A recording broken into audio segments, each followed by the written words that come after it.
Sabres get back on the right track with a win over Vancouver. We'll go through it as they've now won 11 of their last 12. Talking about it next on Locked On Sabres.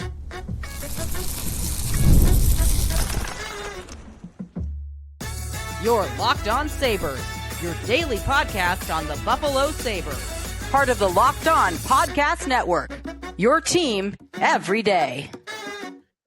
What is up? What's up, everybody? Welcome in to this Wednesday edition of the Locked On Sabres podcast. Thanks for making us your first listen every day. We are free and available wherever you get your podcasts. You can check us out on YouTube. You can watch the show there. If you do, hit that like and subscribe button. We would greatly appreciate it. And if you would like to become one of our everydayer club guys, you can head over to lockedonsabres.supercast.com, where you can get ad-free versions of this show. And it comes like right up in your feed. You don't have to go hunting for it. Like when on Spotify, when I look at it, it's like right there at the top before you actually click on your episodes. Maybe you've seen it. Also, you get access to our private Discord, which is a lot of fun as well. So again, lockedonsabres.supercast.com. Sneaky Joe DiBiase following the Sabres win over the Vancouver Canucks. We will go through the game. We'll talk about whether Ukko-Pekka Luukkonen had a good game or not. Seems like there's a lot of that. Every game when he plays is trying to figure out if it was actually good, even the good ones. So I got a lot to say on that coming up a little bit later. The Sabres with a great game that they almost blew at the end. It's funny looking at some of the win probability stuff today, and I got a lot to get to on this game. Some individuals that performed really well. The combo of Ryan McLeod and Alex Tuch, I've got a lot to say about. And there's an injury update on Alex Lyon. And I guess it's not much of an update, but we have something on Jiri Kulich for the first time in a long time. So I want to spend a minute on him later on in today's show as well. So all that coming your way today on Locked On Sabres. The Sabres winning 5-3. So they get back in the win column against the team that they should beat. Vancouver is a team at the bottom of the standings. And now, waking up on Wednesday morning, by points percentage, the Sabres are in a playoff spot above the Washington Capitals. Sabres at .585 points percentage and Washington .581. 2 points back of the Capitals, 2 games in hand. They are 1 point back of Pittsburgh. They have the same amount of games played there. The teams in the Atlantic that we continue to track. Montreal, 52 points in 42 games. So the Sabres 4 back of Montreal with 1 game in hand. They are 6 points back of Detroit with 3 in hand. So both of those spots, I think, are available. Tampa, 8 in a row, a little bit higher. I'm not watching them as much. It's more about Detroit. It's more about Montreal, and then Washington and Pittsburgh at the moment. But the Islanders and the Flyers as well, although Islanders won 9-0 last night. So maybe they're going to be good this year. Tough night for the Devils. They have one of the worst goalie performances like ever by Jacob Markstrom. But anyways, enough on that game. Sabres beating the Canucks. And this was a game that I thought they would dominate more than they did. It was kind of a weird one because they weren't getting a lot of shots in this game, but I thought the Sabres were really good at controlling the play, controlling possession, and they were getting the better of the opportunities. I mean, it started in the first shift of the game. Josh Norris, Jason Zucker, and Alex Tuch as a line didn't, I think, have the greatest night. They were actually the line that, got run over in a couple of shifts. They were a little bit back and forth. And they did score a goal. Tuch scored in this game. The pass from Byrum, that was amazing. We'll get to that. But that line got the first shift, and they were all over Vancouver. I really thought the Sabres were going to score a goal in the first minute. They were buzzing. Zucker actually missed a puck at the back door.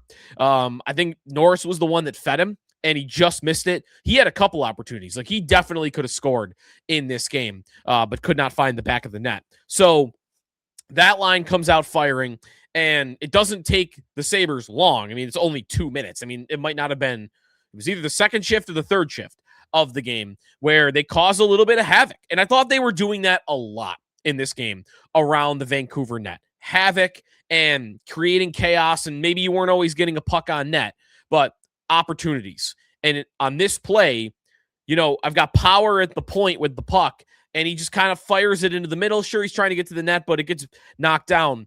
And one theme of this game that was evident right from that first goal, I mean, there were greater examples of it, but The Sabres defense core in this game was active.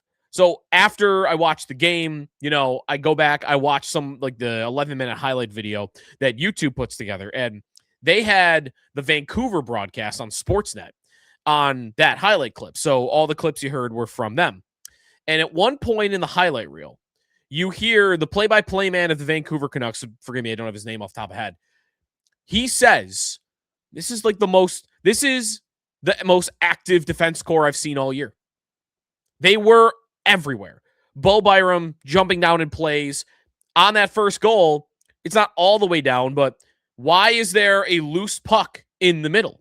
Because Byrum, who came down from the point, is going to the middle of the ice. He actually gets a piece of the puck, then it ends up laying in front of Tage, and then just, I think, accidentally takes Willander out of the play by creating a bit of contact with him. He kind of leaves the puck there and takes Willander out of it with a opening for Tage Thompson. And that play doesn't happen if your defensemen aren't on the move. And he's cycling, a little bit further down low. And there were a lot of plays like that in this game. I mean, the other Byrum assist in this night, he had 2 assists in this game. Alex Tuch is charging to the back door. Byrum has worked the puck from the top to down low. He is stick handling. He's keeping the puck away from Vancouver, and he spots Tuch moving. It's a great pass on his backhand. Tuch pulls it back forehand, and you have at that point, 3-0 goal. Again, because you have an active defenseman involved in the play. And we know Dahlin does that a lot and is great at it, although he hasn't been amazing, I would say, in the last couple of games, but fine. You have had Samuelsson even doing it a bit this year, which you would never get from him in the past. And Power is doing it too. Power almost had a goal in the first 5 minutes. Tuch comes in on a little bit of a half breakaway. He's stopped on the backhand by Thatcher Demko, and he picks the loose puck up.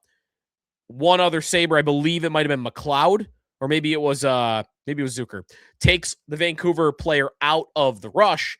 Power, coming from way back as the trailer, he infiltrates to the slot. Tuch feeds him for a one-timer that should have been a goal. Either was the best save of the night by either goaltender. Demko sprawling across robs Owen Power. Another elite scoring opportunity that was created because your defensemen are always on the move. They are always hunting for good opportunities. And I think that is probably why Byrum is giving them some really good games right now. I would say in the last 2-3 weeks that Bowen Byram is playing his best hockey as a Buffalo Sabre, and I don't know if it's particularly close. Now, there are some plays in his own end that he's not turning it over, but he's getting away with it.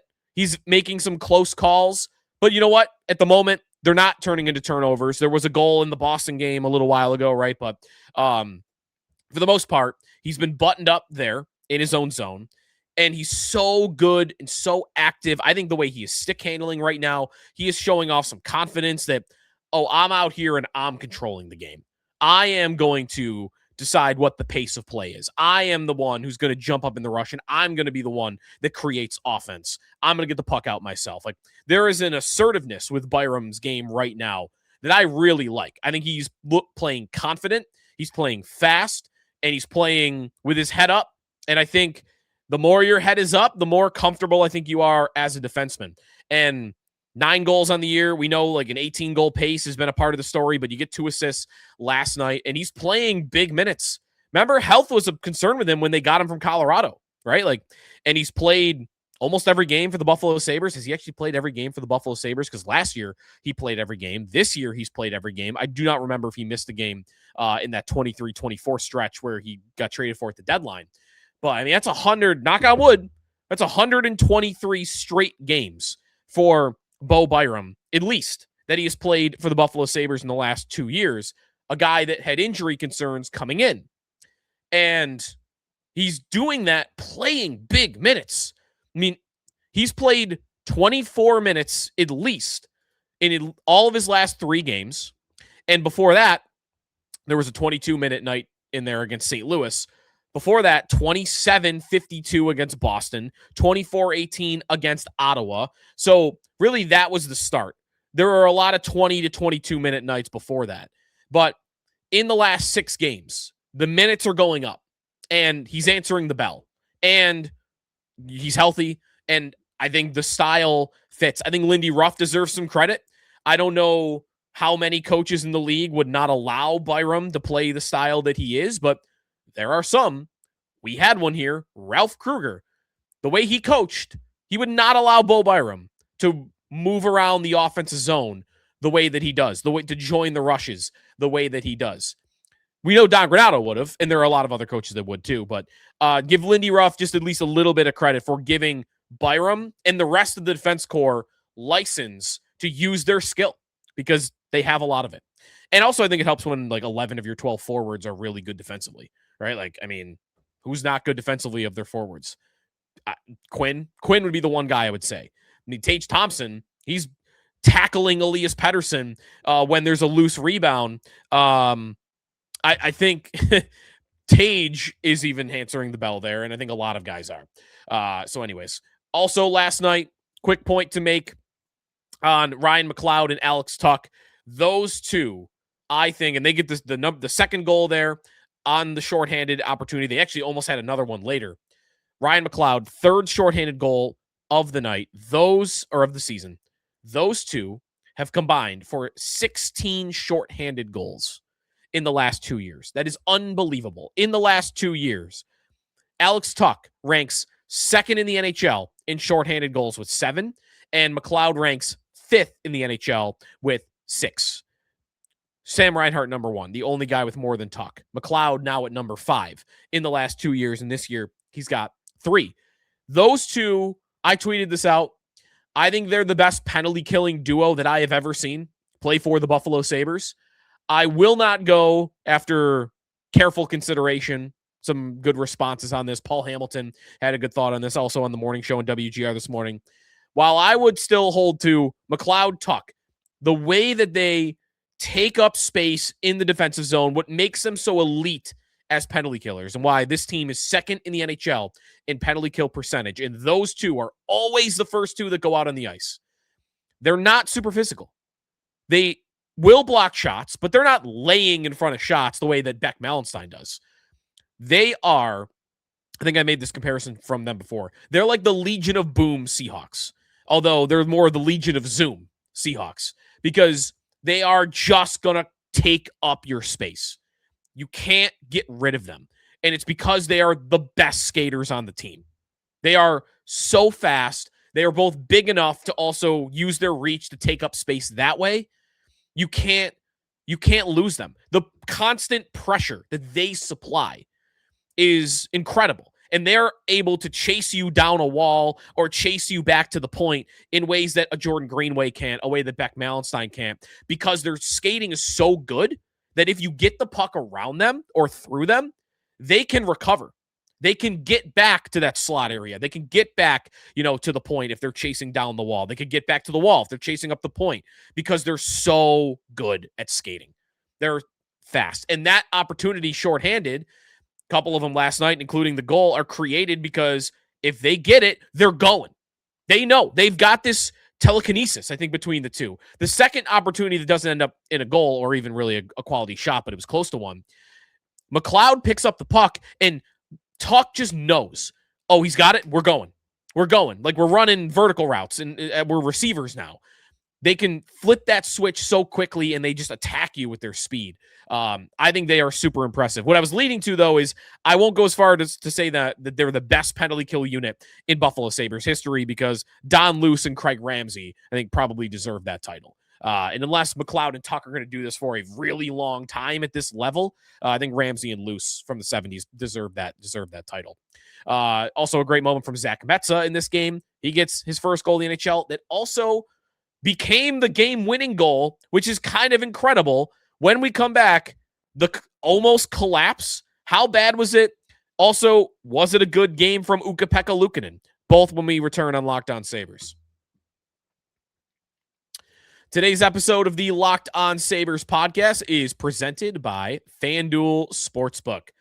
All right, Buffalo Jacksonville on Sunday. The wild card round is here, and FanDuel is officially in playoff mode. Every game day during the NFL playoffs, FanDuel's giving customers even way more opportunities to get in on the action, because right now, every NFL playoff game day, FanDuel users get a profit boost pack waiting for them inside the app. Each game day, you'll see your pack loaded with multiple profit boosts. You can apply them on certain bets. Maybe you like a touchdown scorer. Maybe you like Dawson Knox around the red zone. Open your profit boost pack first thing on game day. See what the boosts you want to apply. The boosts let you lean into your game day instincts, whether you're back in momentum, defense, quarterback play, or the big coaching battle coming up. The boosts give you more juice to bets on, everything you like, instead of forcing you to bet something new. Every play feels bigger, and the boosts make your bets feel way bigger too. You make your picks, then apply your profit boost to go even bigger payouts with the playoffs rolling. So visit FanDuel, the official sportsbook partner of the NFL. Grab your profit boost pack every NFL playoff game day. Sneaky Joe DiBiase back here on the Locked On Sabres podcast. 5-3 Sabres over the Canucks. 13-5-2 at home, by the way, this year is an incredible home record. If you've been a season ticket holder, you've been getting your money's worth. 22-15-4 on the season. They almost lost it. Kind of. I was looking at win probability for this. Went to Evolving Hockey. Sabres were up 4-0 after the Zach Metza goal with roughly, half the period to go. So you got 10 minutes to go and you're up 4. What's your win probability in that moment? 99.9%, as you would expect. Then Tage Thompson takes a double minor. And that is where nervousness really wasn't, I don't think, present at all yet. When he takes that penalty, and even when Jake DeBrusk scores of the Canucks, who, by the way, I think 10 of his 11 goals this year on the power play, DeBrusk scores. Weird play, right? It's, Kiefer Sherwood, the puck's up in the air, and he kind of almost accidentally swats it back to the slot, and then DeBrusk, with a really nice play by him, bats it out of the air and past Luukkonen for the goal. So, all right, now it's 4-1. And you know what? Even with the penalty kill still going, because that goal comes with 2:10 left on the clock, so it gets reset to 2 minutes, and Tage has to serve the remaining 2. If it had been 11 seconds later, then there'd be no penalty kill left. So they're still killing. They get it killed, and a couple minutes later, scrambling, the puck's bouncing all around. The Sabres are unable to clear. They come close to doing it, but again, the puck's rolling and bouncing. And kind of similarly to the Tage goal that opened the scoring, the puck's just kind of laying there in the slot. And you've got, on that first Sabre goal, Tage Thompson, wrong guy to have the puck to spin and whip it. And he did, and he scored. Pettersson is the one who gets the puck, falls on his stick. He's in the slot, back to the net. Same thing. He spins. Now he gets a little bit more of a real shot on it than I think Tage more kind of whipped the puck, whereas Pettersson got a lot on it. Like, he put that weight into that stick and he roofed it over Ukko-Pekka Luukkonen's shoulders. By the way, you might see in that goal why he's a guy we spent a lot of time on last year talking about as a trade idea. His ability to finish and score goals is insane. That shot was crazy good. Unstoppable. Like, I would never blame Luukkonen for not stopping that puck by Pettersson. It was the perfect shot, perfect speed, all of it. So now, though, it's 4-2. And even, like, the 4-1 goal, I'm thinking, oh, well, we lost the shutout. 4-2, I'm thinking, I even put it in the Discord, like, all right, just don't let another one in and we're good. I'm chill. Everyone's okay. Their win probability on the second goal, it goes from 99.9 at 4-0 to 99.0 when it's 4-1, not even a full percentage point. Then 4-2, where are we? We're still 97.3%. I'm feeling good. Like, they're not going to blow a 2-goal lead here. Like, this is not the same team that collapses mentally. Like, they're not going to do it.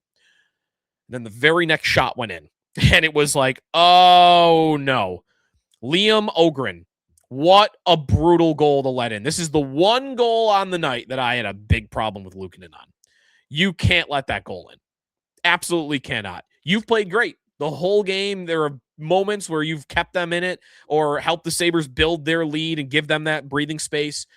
Luukkonen had been tremendous, and I didn't even think the first 2 goals were really his fault. that third goal, you can't have that go in. And this is the thing with Luukkonen for me. He's on a nice stretch right now. I don't want to be too hard on him, and I thought last time was a really nice game for him. But this is why I'll never trust him. Never. He lets that goal in. He did it against Toronto earlier in the year, and there are dozens and dozens of other examples. You got a play like that.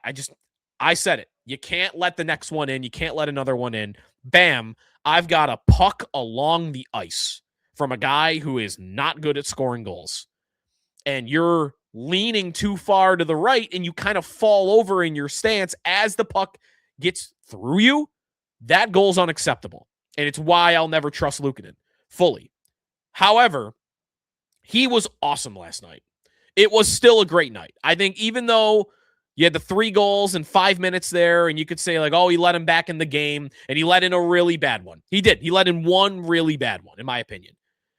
On the overall, there were chances that first, I think it was the first power play Vancouver had, where there were 2 unguarded shots from the slot. Luukkonen saved the first one on the forehand and saved the second one on the backhand. I mean, he came up with, I think, 7 saves on that power play. He came up with massive saves over the course of those first 2 periods. And I would say that after he let in that really soft one to make it 4-3, he bounced back after that because the puck was coming right back after. Like, the Sabres call timeout, and Lindy Ruff, it's like, everyone just calm down. We're good. And I thought they were, but not on that very next shift. The very next play after the timeout, I think Tage is the one who gets stripped. And the puck comes back in, and they start firing the puck around Luukkonen again. He made a couple of nice saves. So I do think he bounced back well after he let in that soft one. And I thought he was tremendous before the first 3 goals. It's why he lets in 3 in total. And at the end of the game, he was still 2.6 goals saved above expected. It's a good night. Expected goals against him were 5.6. And you got 3. So still a good night. It could have been an elite night. Like one of the best nights of the season by a goaltender type of nights. But you did have those 3 goals and 1 bad one, which is why, again, like long term, I'm never going to fully trust Luukkonen. But hey, give him credit because while Lyon has been out, he has been doing a pretty darn good job. I would say that in his 5 starts here, with the Lyon injury, or even the 1 game before the Lyon injury, I've liked 4 of them. I did not like the Columbus game. You could even debate if that game was good. I know some have. I did not like him in that game at all. 4 of the 5, I think he's been really solid. So we'll see if that continues. But I would go right back to him. I would go right back to him against the New York Rangers tomorrow.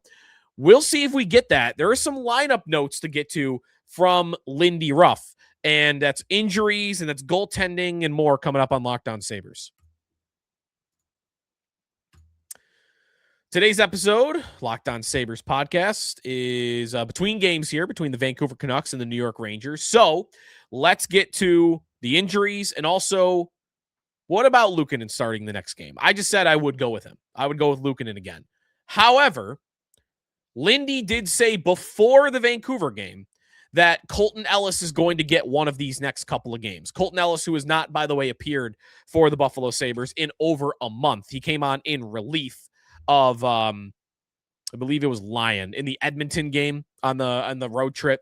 The Sabres won that game. No, sorry, other way around. He started that game, made 6 saves, and then came out, I believe is how it went. I'm forgetting now. But that's the last game that he appeared in. That's over a month ago. And the last time he got a decision in a game was December 3rd, the game that the Sabres got smoked in by the Philadelphia Flyers. Ellis playing another game. I'm not against it if Lyon is going to continue to miss time. I'm not sure I would do it yet. I would continue to see if you can keep Luukkonen going strong here and get him another game against the Rangers. And maybe you go with Ellis against the Ducks, because then you're at home and you got a team that is on a 7-game losing streak, a little bit of a softer opponent. I kind of like that, but not a big deal which one he would get. What's interesting to me is that Lindy feels like he has to get Ellis a game. And is there a reason for that? Does he feel bad for Ellis? Is there an organizational decision? They want to see him again before they were to move on or decide who the third goalie is going to be or the top 2 goalies are going to be, because we've been doing that song and dance all year. And because Lyon's going to be back. Lindy said today Alex Lyon is looking at like 7 to 10 days before returning. If it's 7, that takes us to next Wednesday. Sabres play the Flyers next Wednesday. That would allow for Luukkonen to play every game without ever having a back-to-back.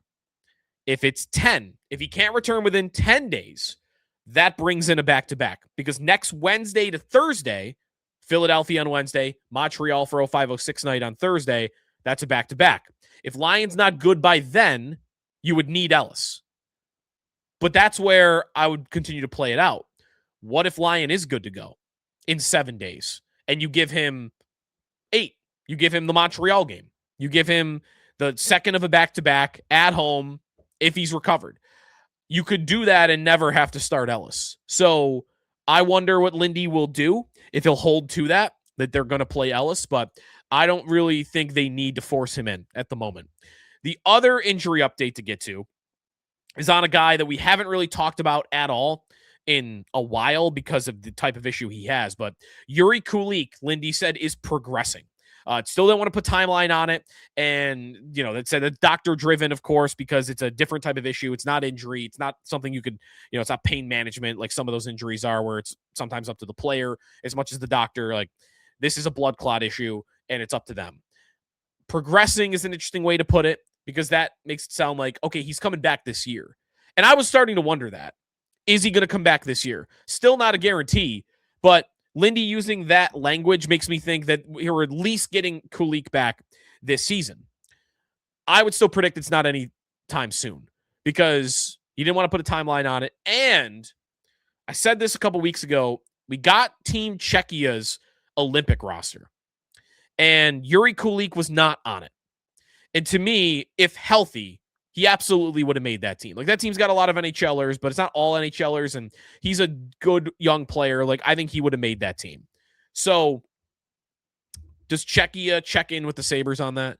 If they thought, hey, Kulich's 2 weeks away from returning, then I think if you're Czechia, you put him on the roster. And I know, like, he hasn't played games, and maybe they would be uncomfortable with that, and that's a possibility too. But if I were Czechia looking at the guys they have available, I'd want Jiri Kulich, and I would give him the benefit of the doubt to say, oh, if he's back in 2 weeks, then I'll give him his 3 weeks of ramp up and bring him to the Olympics. But they didn't do that. They didn't put him on the roster. So that to me tells me that if they got any information from the Sabres on his status, it's that, yeah, he's not going to be ready by the Olympics. So I'm thinking February, March as a guess right now, but it's, again, it's reckless really even to guess because it's blood clots and who knows what's going to happen there. Hope for his sake that he can get healthy and continue having an NHL career. Some guys, listen, sports is tough. That, like, Stamkos had problems with this. I mean, in the NBA, Chris Bosh had to retire from this. Like, it's not always that serious, but you hope he's good with everything because he's a young player, and that can be an issue that, really can derail a career. And hopefully it's, something that he comes back from, and that's the end of it. The other question about Kulich very quickly is, let's say he's ready to go tomorrow. He's not, but let's say he were to be ready to go tomorrow. Where does he go in the lineup is a question. And I think you have to start with, it's not at center. He's not playing, which is funny because he opened the season. Well, sorry, Josh Norris opened the season as their number one center. But game number 2, after Norris got hurt, Jiri Kulich was their number one center. I don't think he's a center on this team right now. I mean, if Oslin's going to continue to play center, Tage, Norris, McLeod, Oslin, I'm good. That is as good a center core the Sabres have had in a decade. I'm not messing with that. And honestly, if you're taking Oslin off the fourth line because you want him higher in the lineup, I'm putting Krebs down there, or I'm putting Dunn down there. Like, I'm putting a guy that's more naturally fit for a fourth line role. Kulich, someone I want with scorers and playmakers. But what spot? I don't know what spot that is at the moment. I think Oslin has really nudged him out. I don't know if that means Kulich wouldn't play. Maybe they're exploring Oslin at fourth line center because they don't want him to leave the lineup. And they know that, hey, maybe that Krebs spot at some point is going to be Jiri Kulich's.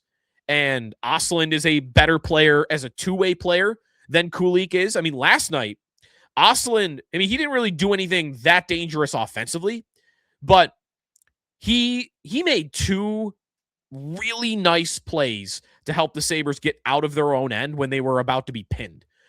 And both times, he's got the puck and he's got his head up and he's feeling the pressure of the forechecker. And he does this little delay. He did it twice where he waits for the forechecker to come to him, sucks him in to get him away like a magnet, to get him away from one of his defensemen. And just in the right time, as that guy gets close to him, is, all right, this is where I throw it over to Samuelsson or to Byrum. And now, because I've drawn that forechecker to me, my defenseman I just gave the puck to has wide open space to get the puck out. And that could sound like a little thing, but if you rush that pass too quickly, then that forechecker can turn and go right to that defenseman, and it's a lot more pressure. And Ostlund just makes it easier, I think, on his teammates, and he's very good at getting the puck out of his own end. I think it's a skill that I'm seeing from him on a nightly basis. If he's got the puck in his own zone, I'm expecting them to get it out. So if they think we don't want him exiting the lineup, and Kulich's going to be back at some point, and he's going to have to play somewhere in the top 9. So only spot for Ostlund is fourth line center. And let's see how good he is at it. That's a defense for having him down there at the moment. Because I think right now, and I love Ostlund this year, I think the lineup probably looks like it's at its best if it was 100% healthy, including Kulich. That Kulich would go somewhere in the top 6, Krebs would come down, and Ostlund would stay on the fourth line. But it's kind of a good problem to have right now. Maybe you take Jack Quinn out, by the way. That's a thought. It's a good problem to have because the Sabres have a lot of depth at forward. And the healthier they get, they're going to have more good problems to have, if you will. Like, I can predict that Lindy Ruff is going to say that phrase multiple times sometime in the future when Kulich returns, because they got a lot of forwards that I think who in the lineup right now doesn't deserve playing time. I would even say Krebs has deserved it. Quinn, again, little up and down for me with him, and he can drive me nuts at times, but I think he's been okay. He's been better this year than last year. Malenstein, I think, has been really good for them this year. Greenway's been okay. I'm not rushing him out. You know, if I were doing my perfect lineup, Greenway might be out for me, and I would throw Krebs down on line 4, and I would still try to find a spot for Ostlund up high, but again, it's tough. It's a really tough equation, and we'll see what they do once Kulich gets back, if he does get back. All right, that will do it. I think we covered it all. Sabres and Canucks, they beat Vancouver 5-3. Next up, the New York Rangers. We'll talk all about the Rangers tomorrow, and including not just the matchup and what's going on, you know, in New York right now, like how good of a team they are, which, by the way, by points percentage, they are second last in the Eastern Conference. It's a little, preview there. Also, some trade rumors between the Sabres and Rangers, and trade ideas that I've seen floated around, including trades about Artemi Panarin, trades about Alex Tuch, a couple of rumors that have connected the two franchises. We'll talk about that as well, and we'll look ahead to the Sabres and Rangers at Madison Square Garden tomorrow. Talk to you then here in the Locked On Sabres podcast. You want to get into our Discord, or you want ad-free version of the show, again, lockedonsabres.supercast.com, and we'll talk to you tomorrow on the Locked On Sabres podcast, part of the Locked On Podcast Network, now the #1 sports podcast network.